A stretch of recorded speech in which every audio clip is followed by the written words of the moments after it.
The Chicago Bulls moved to 4-1 in their last 5 after a win over the Atlanta Hawks, a game in which Andre Drummond absolutely stood out in that game. We're going to talk a little bit about that game and the players' comments after that game. We're also going to look at what the Chicago Bulls can do, as there is currently no timeline on Nikola Vucevic returning and how they can add some needed size to this team. And we're going to have an update on Zack LaVine's injury, all that plus the mailbag right after this. You are now tuned in to Chicago Bulls Central, your number one place for all Chicago Bulls news and content.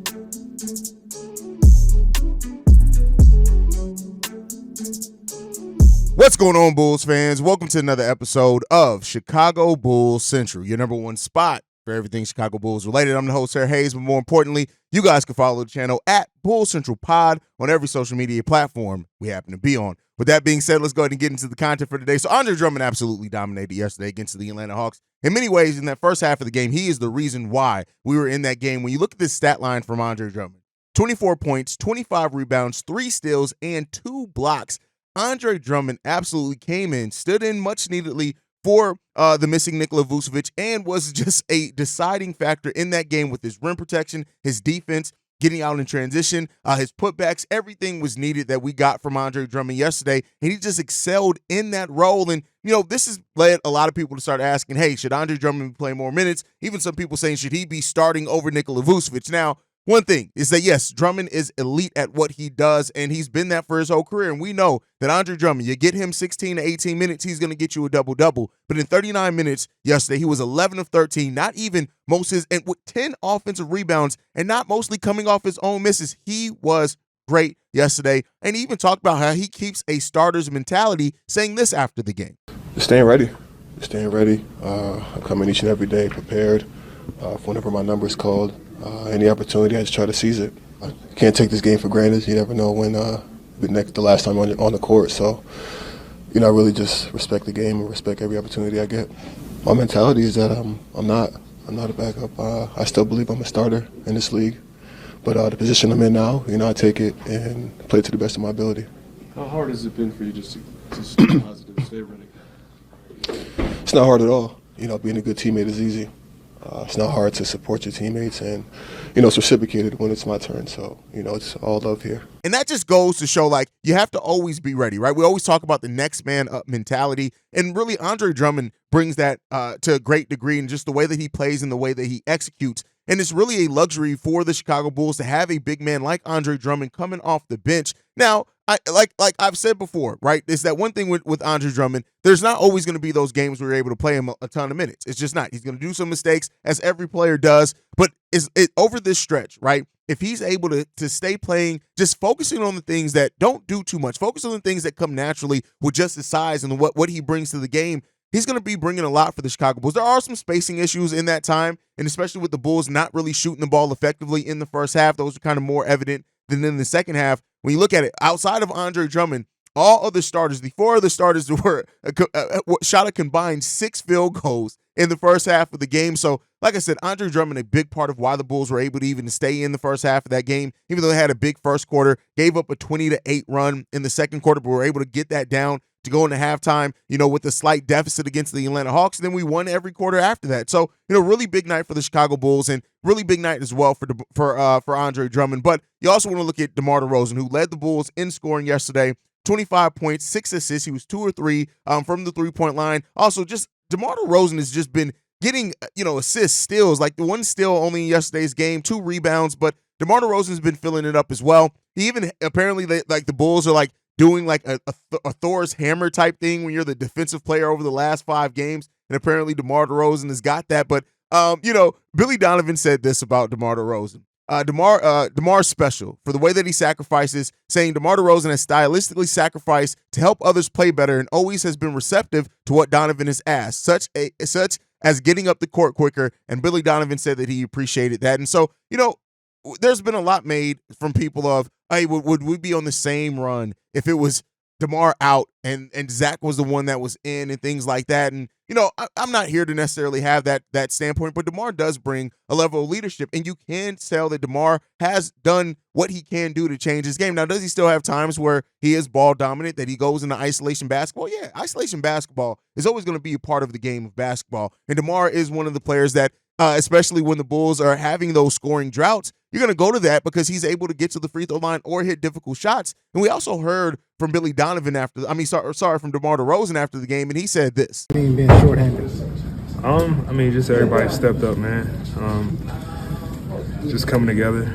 The crowd was amazing tonight. Having the last 2 days off, kind of just to, decompress. From everything that's just been going on, and just being excited to get back on the floor tonight. It looked like you were really having fun in the fourth quarter. How much do you relish those moments to take over? It's everything.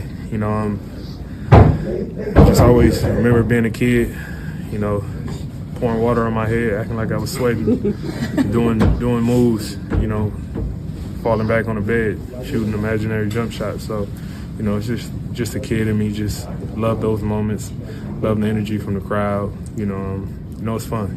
It's an honor, a privilege to be able to be trusted in those moments. So, you try to take it all in. How do you look at what Andre was able to do tonight? It's amazing. Called into action and it's amazing. First of all, he's ultimate pro. Second of all, it's nothing new. My time in Toronto, I've seen that countless time when he was in Detroit. He's an all-star. For those exact reasons, what you've seen tonight. One of the best rebounders the game has seen. So, it's not surprising. It's just fun to be able to be a part of it and witness it and, help him, show what he can do. Just being that teammate, talking about the game that Andre Drummond has had, talking about the way that, the team is sacrificed for each other. And that's really what it comes down to over this run, is that this is a team that's truly playing like a team. And that's something that you just can't overlook, right? And DeMar DeRozan is a big part of that. Now, those contract extension questions are still around DeMar DeRozan. We don't know. Last we heard, him and the Bulls are far away. You hear it from the quote from Billy Donovan. Billy Donovan still highly regards DeMar DeRozan. A lot of the players still highly regard DeMar DeRozan. But when it comes down to it, when the Bulls have to make that decision on extending DeMar DeRozan or not, that's still probably going to be a difficult one when you look at what you could want to do with these young players and how you could want to see them play over the period of time. But, we'll talk about that at a later date. Kobe White also with 19 points in this game, 5 rebounds, 5 assists. A way better second half from Kobe White. I think he scored 12 of his points in the second half of the game out of those 19 points, maybe even more than that. And it was a rough go for Kobe White, in the first half of the game, as it was for everybody. But Kobe White, as he's been wanting to do here lately, found a way to score and eventually contribute as well. And to give that, Alex Caruso also with 11 points, even though he only went 2 of 10 from the field, but he went 6 of 6 from the free throw line, getting to that free throw line. 5 rebounds, 5 assists, 2 steals from Alex Caruso. But I don't want to overlook the game from Ayo Dosunmu either in this game. 35 minutes played in this game, more than Alex Caruso, only 2 minutes less than Kobe White. He played 10 minutes more than Patrick Williams, who had a 2-for-7 night for 6 points and 1 rebound. But Ayo Dosunmu, 19 points. He had a plus-minus of +11, the highest plus-minus of anybody on the Chicago Bulls team last night. 3 steals, 4 assists, 7 rebounds, and we still saw him play that elite brand of defense he always gives Trae Young trouble with. And so with that said, it wasn't always Ayo Dosunmu and Trae Young, but Trae Young going 6 of 17 from the field, playing 40 minutes, taking a lot of bad shots, only 21 points off 17 shots. He did have 13 assists as well, but we were able to really combat that. They were actually led by Bojan Bogdanovic off the bench with 22 points, and Trae Young with 21 points, second behind him. But the Bulls' branded defense was really, really good. Overall, a 110 defensive rating in the game, which is right where you want to be as far as the team, especially with the offense that you were facing, the third best offense in the NBA. So the Bulls get another tough win and show that heart in the second half of that game that we've come accustomed to wanting to see from this team over this stretch, right? So they now move to 9-4 in the last 13 games. Really big stretch there. We have the Indiana Pacers coming up, I believe, on Thursday, so look out for that. And then we got the Philadelphia 76ers on Saturday, and then we got to turn around and get them again the following Tuesday. So this is going to be an important stretch for the Chicago Bulls. And as we talked about, they now 4 games below 500. They now hold a 1.5 game advantage over that 10 spot over the Atlanta Hawks with the chance to keep moving up. But the team has to continue to execute in the way that they have. And unfortunately, one of the things in this next upcoming stretch is Nikola Vucevic. So reportedly right now, there is no timeline on what's going on with Nikola Vucevic with the abductor strain that he has and the injury that he has. And so that's led many to ask, like, what is going to happen with Adama Sanogo, right? And the thing is, yesterday, Terry Taylor got the nod over Adama Sanogo. We really didn't see Sanogo play any minutes, check into the game at all. Even Julian Phillips, who, again, still kind of mind-boggling. We aren't seeing more Julian Phillips over this stretch. Dalen Terry only plays 7 minutes. Terry Taylor only plays 8 minutes. Now, he does in that get 1 rebound and 4 points. But you got to look at it to me, right? And this is the thing that I'm bringing up. Adama Sanogo is a player that is dominating in the G League. And that's not to say at all that he's going to be able to do that at the NBA level. But you have to ask yourself, if you're not going to use him now, are you just going to allow this whole season to go by without using a young big man who was a stud in college? Again, not necessarily expecting him to have that same impact at the NBA level, but rebounding. He's averaging 18 and 11 down in the G League, right? And that may have actually gone up some. So Adama Sanogo is a player that at the very minimum is going to be able to get you rebounds. He's going to be able to block some shots, and he's going to score off some putbacks without you having to call any offense for him. So depending on how long Nikola Vucevic is out, considering when you look at the size that we're going to be coming up against in the next couple of games, we got the Pacers up next. They have Miles Turner and Jalen Smith. Then you got the 76ers with Embiid. You would like to see, again, I'm not saying that Adama Sanogo is going to come in and be a difference maker for the Chicago Bulls by any stretch of the imagination. But again, for a young player that you brought in, that you signed as an undrafted rookie immediately, that he's been dominating at the level that he's been playing at. He was a damn near pro level at the college, dominated that game. To me, you would over Terry Taylor. If you're not going to play Julian Phillips, I would like to see Adama Sanogo get some minutes, because listen, you're not going to always be able to play Andre Drummond 39 minutes. Like we did last night. You're just not always going to be able to do that. Now, shout out to Drummond for being able to stay out of foul trouble and execute in the way that he did, and that's great. And you're going to be able to get a double-double performance at the minimum from Andre Drummond as long as he's your starter. You're going to get that. But I think you can get yourself a couple of more opportunities by playing the next player that you have with any form of legit size, even though he's only 6'9", but he can do that. And I definitely think the next upcoming games may be our best chance to see Adama Sanogo, and I would love to see him get a chance to end up playing there. And so we'll see what Billy Donovan ends up doing. One thing with Billy Donovan that's kind of always all over the place is you just never really know what he's going to do, I guess, unless you just want to bank on the fact that he's just not going to play people, right, especially young players. But when you look at it, and again, these are G League stats. I understand that I'm not trying to say that these are going to transfer one for one at the NBA level, but in 27 minutes per game, Adama Sanogo is averaging 11 rebounds per game. He's also averaging over a steal and a half, almost a block and a half per game. It's well over that stretch, and he's scoring as well. So, it's like, what do you want Adama Sanogo to do? He's averaging 18 points per game with those other numbers that we're saying. This is a player that at least deserves a chance and an opportunity to sink or swim while we have Nikola Vucevic out, in my opinion. Now, I don't want to harp on it too much. We got the win, and that's the overall thing that matters. But I just think as we're this team that's having this youth movement where we're seeing Ayo, Patrick Williams, Kobe White, even Dalen Terry do some things defensively, not as much in last game and only playing 7 minutes, but we're seeing that. This is an opportunity to really take a look at your young big man to see he's 6'9", 245 pounds with a 7'6" wingspan. The dude can play. And so he can definitely, like I said, at the bare minimum, rebound and get some shots for you. He'll be 22 soon, but even that, he is still a player that you can get something out of, and I would like to see that for Adama Sanogo, but you guys can let me know what you think on that down below. Now, with that said, kind of with everything else going on, we missed an injury update for Zack LaVine, and this came from Billy Donovan. He said this: he's going to hopefully start jump shooting, running, and increasing speed. He's actually running at a pretty good clip straight ahead, and then moving toward the next week is when they will probably start some of that running, changing direction, kind of curve running to see how he responds. So, as we've been talking about, Zack LaVine is nearing and getting closer and closer to a return to the basketball court, and the Chicago Bulls have to ask themselves what they're going to do with Zack LaVine. Now, I dropped an emergency video last night that the Lakers are apparently out on Zack LaVine. They are more gearing towards a move for DeJounte Murray if they're going to make that move.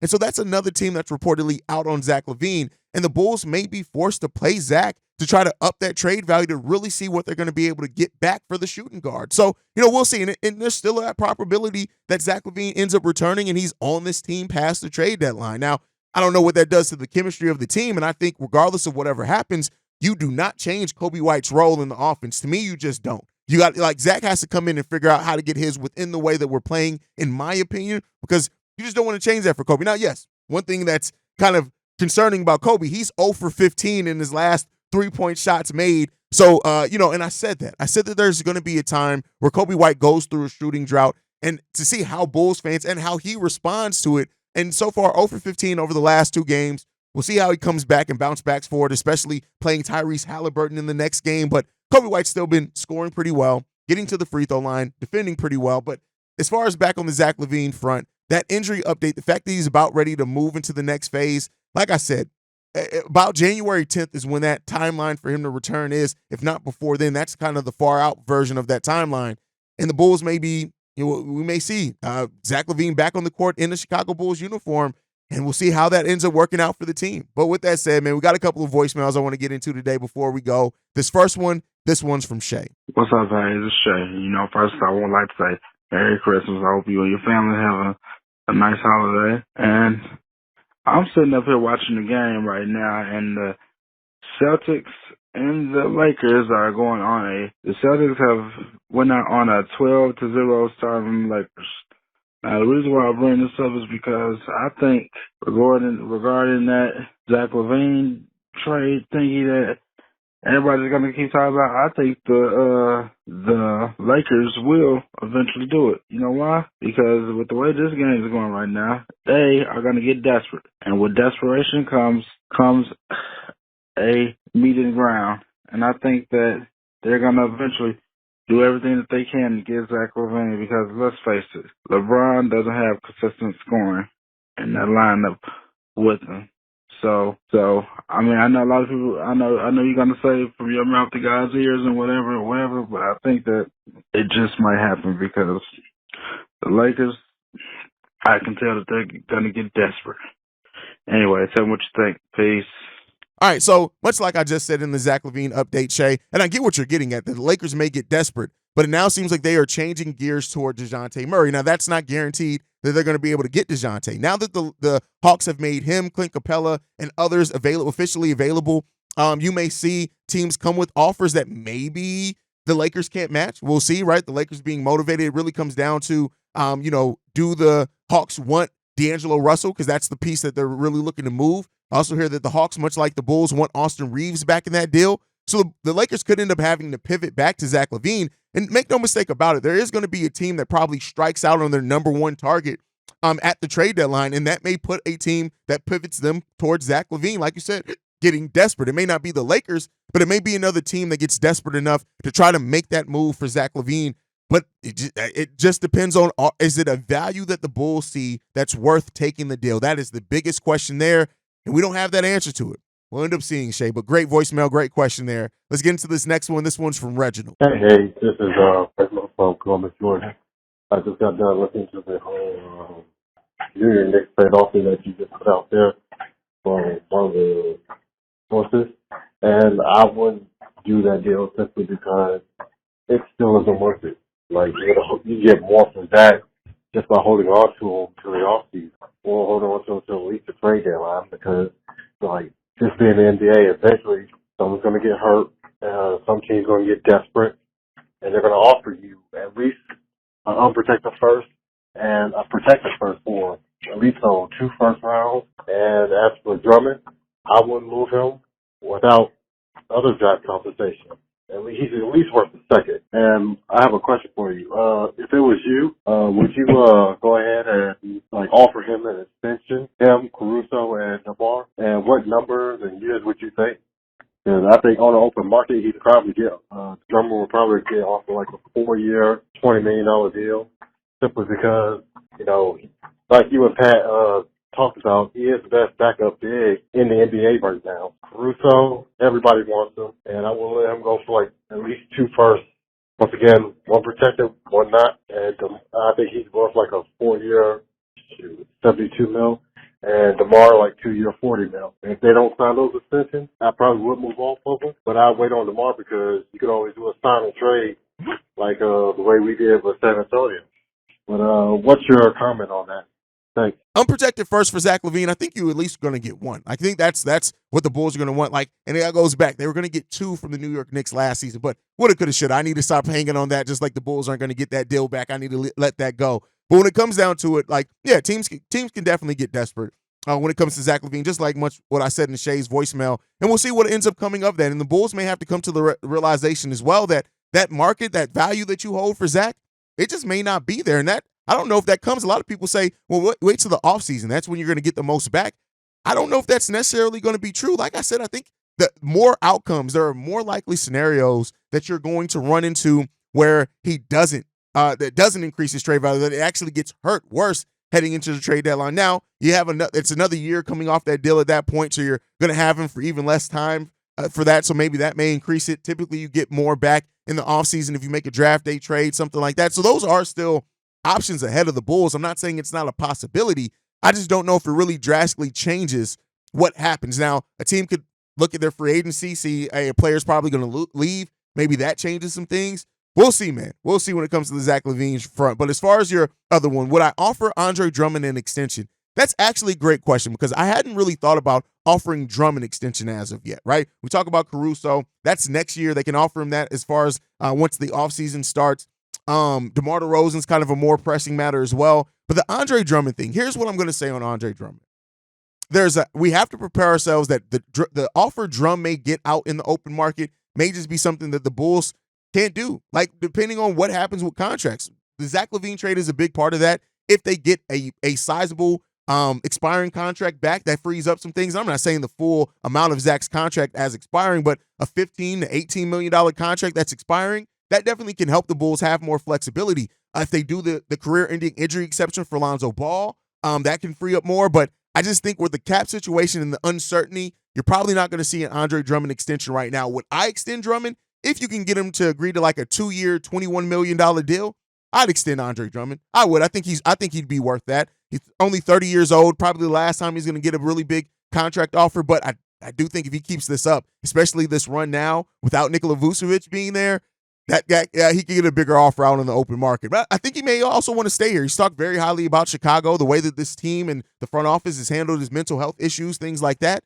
So I think there may be a case that Andre Drummond wants to stay here in Chicago as well to have some certainty as well. Now, as far as Caruso and DeMar, you can't extend Caruso yet. You can't do that until the offseason. DeMar, like we've heard, the Bulls and him are far away on the deal. And the farther that goes, the less likely an extension becomes, in my opinion. But thank you for the voicemail, Reginald. That's it for today's show, guys. Make sure you guys are following the show at Bull Central Pod. You can send us any feedback, questions, comments, concerns, bullcentralpod@gmail.com. And then lastly, if you want to leave a text message and or voicemail, the number to do so, 773-270-2799. We are the number one spot for everything Chicago Bulls related, thanks to you guys. And like I like to end every episode on, go Bulls. Love you guys. See red if you can, y'all.